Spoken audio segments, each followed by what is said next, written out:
Hi మనమైతే ఈరోజు home made పన్నీర్ని ఎలా తయారు చేసుకోవాలో చూసేద్దాము. ఇక్కడ నేనైతే 1 లీటర్ ఫుల్ క్రీమ్ మిల్క్ తీసుకుంటున్నాను. ఈ పాలు ఒక పొంగు వచ్చేంత వరకు అయితే మనం మరగపెట్టుకోవాలి. ఈ లోపల ఒక నిమ్మకాయ రసము తీసుకొని అందులో కొంచెం వాటర్ అయితే యాడ్ చేసేసుకొని పక్కన పెట్టుకోండి. చూడండి ఒక పొంగు వచ్చింది. ఇప్పుడైతే నేను నిమ్మరసం యాడ్ చేసుకుంటున్నాను.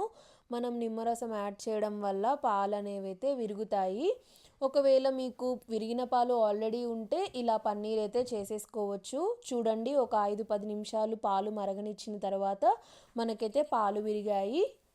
ఈ విరిగిన పాలన్నిటిని అయితే ఇప్పుడు నేను వీడియోలో చూపిస్తున్నట్లుగా ఒక కాటన్ క్లాత్ తీసుకొని పాలన్నీ వడగట్టుకోండి.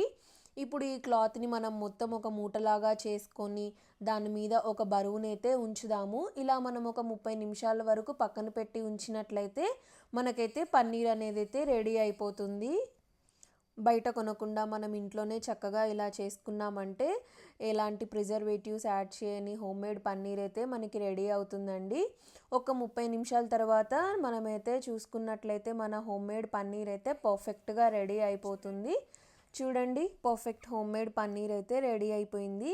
ఇలా మనము పన్నీర్ని స్టోర్ చేసుకున్నామంటే అప్పటికప్పుడు మనకి ఏ కర్రీస్లోకైనా ఏ రెసిపీస్లోకైనా ఈజీగా యూస్ చేసుకోవచ్చు. ఫ్లఫీ హోమ్ మేడ్ పన్నీర్ అయితే రెడీ అయిపోయింది.